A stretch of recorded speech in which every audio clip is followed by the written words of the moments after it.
Да поговорим за нещо сериозно за секунда. И обещавам, не е политика.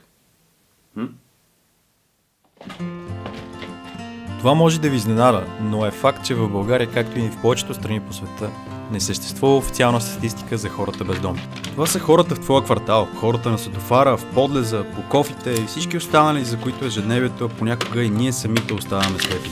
Според Сдружение Градски номади, които стоят зад това страхотно видео от миналото лято, хората на улицата са по-често мъже, отколкото жени и повечето от тях имат средно или висше образование. 34% разчитат на помощ от случайни хора, докато цифрата на очакващи също от държавата е едва 4%. И въпреки всичко това, хората без дом са едва една малка част от голямата картинка. Изпаднали в нужда в резултат на природни бедствия, миграция, война, държавна криза. Въпреки че статистически живеем в най-мирните времена в историята на човечеството, света едва ли се нуждае от повече СМС. Може би просто се нуждае от повече съчувствие. Какво имам предвид? Вече пета година поред една малка, но постоянно растяща група от хора с нулев бюджет, но въоръжени с търпение, куки за плетене и промишлено количество вълна се събира с една единствена цел – да създава топлина за хората в нужда. Това видео е посветено на тях, на тревогите им, на препятствията им, на борбата им за промяната, в която те самите искат да видят в света, на мисията им за едно по-топло утре.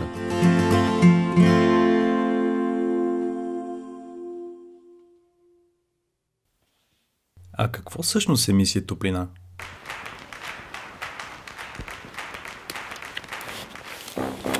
Добре, няма да ви държа на ногти още дълго. Затова ви представям супер секретната формула на Изплети Топлина. 3 лесни стъпки. Стъпка 1. Преждата. Това е прежда, която ни изпраща Едуардо Миролио. Марк е един от основните двигатели на кампанията. Nаучих това, че хората са голяма сила. Сила, която може да промени утрешния ден. Той го прави всяка година, а този път сме много щастливи, защото вътре има вълна от лама, много качествени прежди, невероятни цветове, които ние можем с партньорството на определена фабрика да превърнем в шапки и шалове. Точно така го приемам, като покана от съдбата. Да помогна. Понякога правим шалчета за Левски и там гледам разни цитати, включително Левски на времето бил казал: промените се правят с идеите на младите и парите на чорбаджиите. Но истината е, че дори с такава голяма шивашка фабрика зад гърба си се нуждаеш нещо повече. И тук именно се намесва ставка номер 2. Точно така. Доброволците. С постоянния си ръст през последните 5 години кампаниите на Изплети Топлина са привлекли над 1700 души. А безплатните уроци и работилници по плетене тази година буквално преливаха от хора.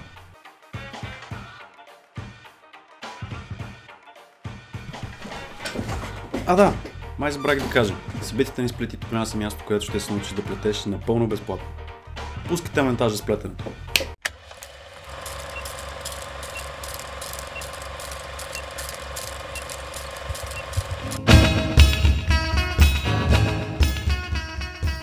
Трите безплатни урока по плетене в началото на кампанията бяха претъпкани от желаящи да помогнат.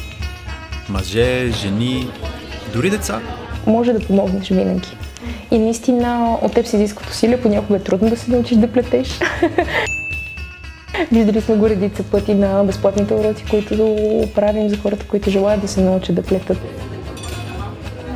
Все пак мисля, че шаловете към момента са най-голямата ми сила. През цялото това време, в което ти плетеш, изработваш нещо, имаш възможност да помислиш за всичко, зад което седи кампанията. Така, 29 октомври сме за второто събитие. Ади! Носят ни дарения. Много. В смисъл повече, отколкото аз съм очаквала. Значи едно общество, което си помага, което помага на тези, които имат нужда. Дори на тези, които нямат нужда да предложиш на някой помощ, когато виждаш, че би могъл да помогнеш без да ти е поискано. Това е едно общество, което според мен би вървяло напред. Вярвам, че показвайки добрия пример и по-хубавото утре, Това е начин да дръгна към него и да повярваме в него наистина, защото показвайки тъжните картини, всеки един от нас ги знае, всеки ги е виждал на улицата около себе си. Това ни смачква допълнително. Много по-положително е, когато видиш добрия пример, това, което може да направиш и наистина да повярваш в него и да искаш то да продължи. Занимаваме се с плетене и подкрепа на хората без дом. Вече 5 години. И за този период от време сме стопили 5000 бездомни. Хората са изплели. Искахме да създадем една различна благотворителна кампания.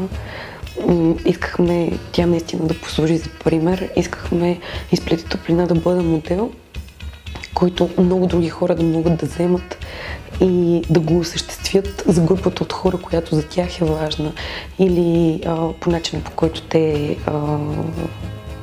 го разбират. Интересното е, че този модел еволюира в нещо напълно ново и различно през 2016, а именно първия фестивал на плетивата.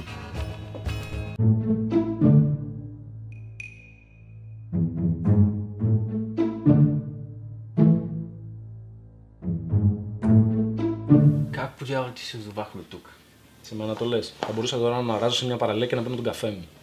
Αλλά τέλος πάντων, μην πω κανένα χοντράδα. Τώρα έχεις ιδέα πώς θα φύγουμε από εδώ? Ναι. Πώς?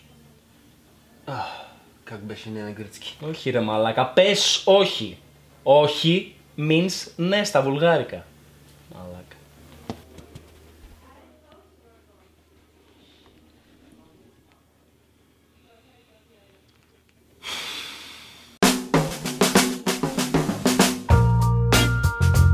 Стотици успяха да вземат участие по време на двудневната програма от работилници и пазар на плетивата. За къде събираме през документа? Това е за пророк Илия в Дружба. Там има хора всяка категория, и мъже, и жени, и деца. Те се хранят всяка неделя от социалната кухня.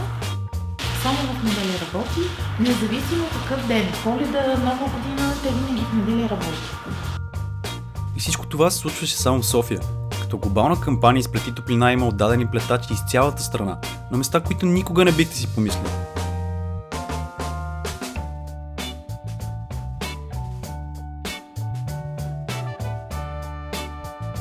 Тази година кампанията успя да достигне до нови градове и села, като Силистра, Хитрино, Варна, Пловдив, Монтана, Благоевград, Търговище и Лом.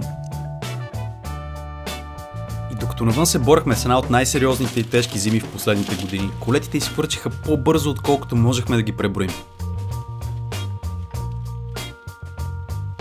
Приказката ти не трябва, за да помогнеш на някой, не трябва да бъдеш богат, не трябва да дадеш пари. Първо трябва да имаш желание и после ще намериш пътя как да помогнеш.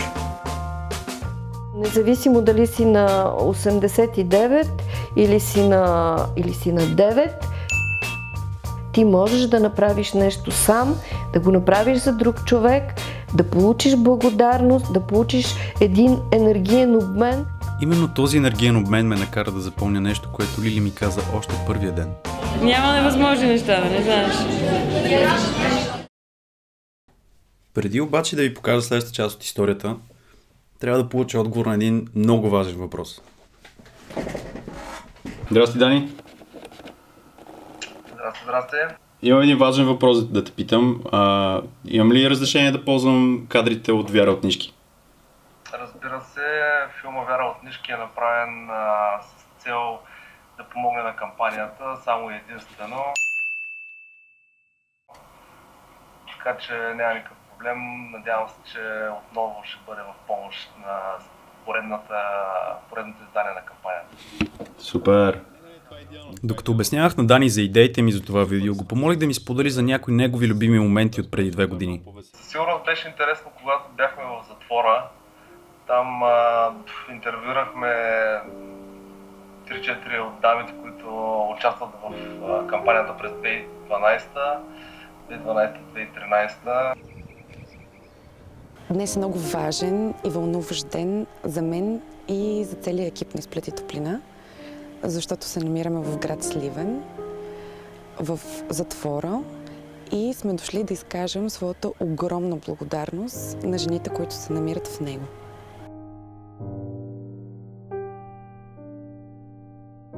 Много бях изненадана в Изплети топлина от това, което направиха жените в Сливенския затвор. Това беше едно преобръщане на моята представа за добро и лошо.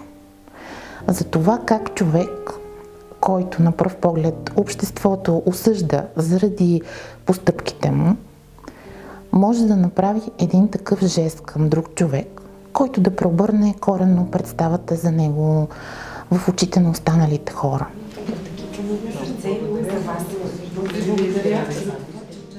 Всички имаме деца, а вече и внучета. Колко бихме били щастливи, ако можем да помогнем и да се грижим за някой от тях, защото всички страдаме, всички имаме нужда от топлина човешка, от помощ. И за това да. С огромна любов.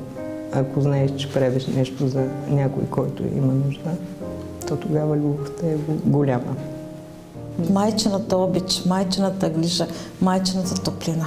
Защото и ние имаме деца и го усещаме, разбираме. Дори на нас, когато ни дадат нещо, не се радваме, че сме големи. Пък камо ли те дечицата? Нека да се радват и да затоплят.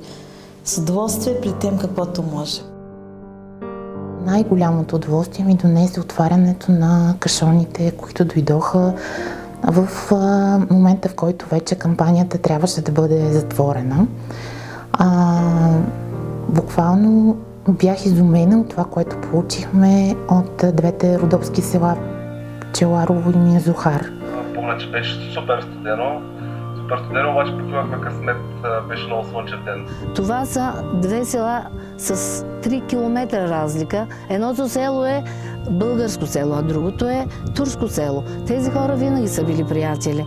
И трябваше наистина още един път да докажат, че са приятели. Да се обединят под този надслов Изплети топлина и наистина да видят топлите им душички. Да направят топлина, да дарят топлина и се получи.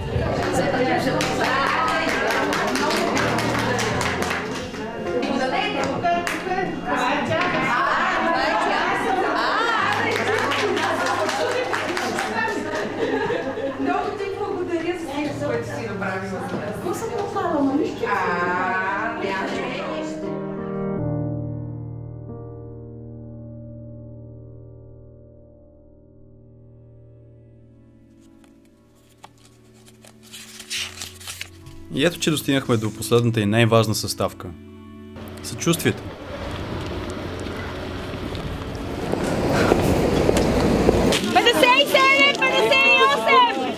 Да ви кажа, че аз имам едни топли шапки и се чудя дали искате да ви подаря една, която да ви топли на главата. Аз нямам нищо против, не искам само да ощетявам хората.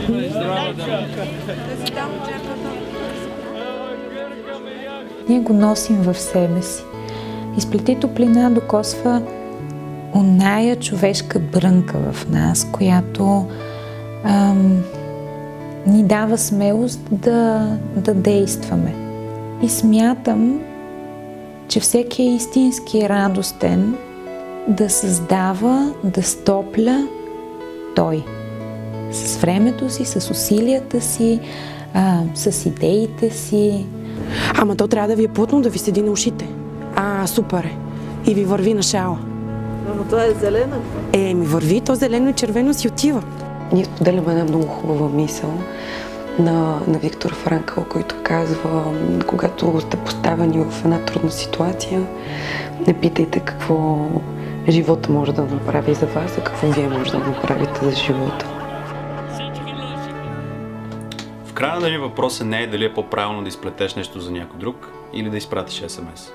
Истината, че двете неща са просто средства. Опозотворени по правилния начин, те имат способността да променят живота на някой друг и да го направят дори малко по-добър. Всъщност въпросът е много по-голям и той засяга нещо изключително важно за нас. Какви хора сме всъщност и какви хора искаме да бъдем? Стив Джобс, който е един от най-цитираните умове на нашето поколение, има едно изказване, което отеква горе-долу в следния сантимент. Всичко построено около нас, което ние наричаме живот, е създадена от хора не по-умни от теб и мен. Това означава, че ако ти виждаш нещо в средата си, нещо в живота, което не харесваш, което искаш да промениш, ти можеш, имаш тази способност. Тези две ръце, усилията за тях, ти можеш да създадеш собствена реалност за теб и за хората около теб. И точно това изплети Томлян за мен. Това е една идея, която заедно с решителност, постоянство и най-вече съчувствие, вече 5 години подред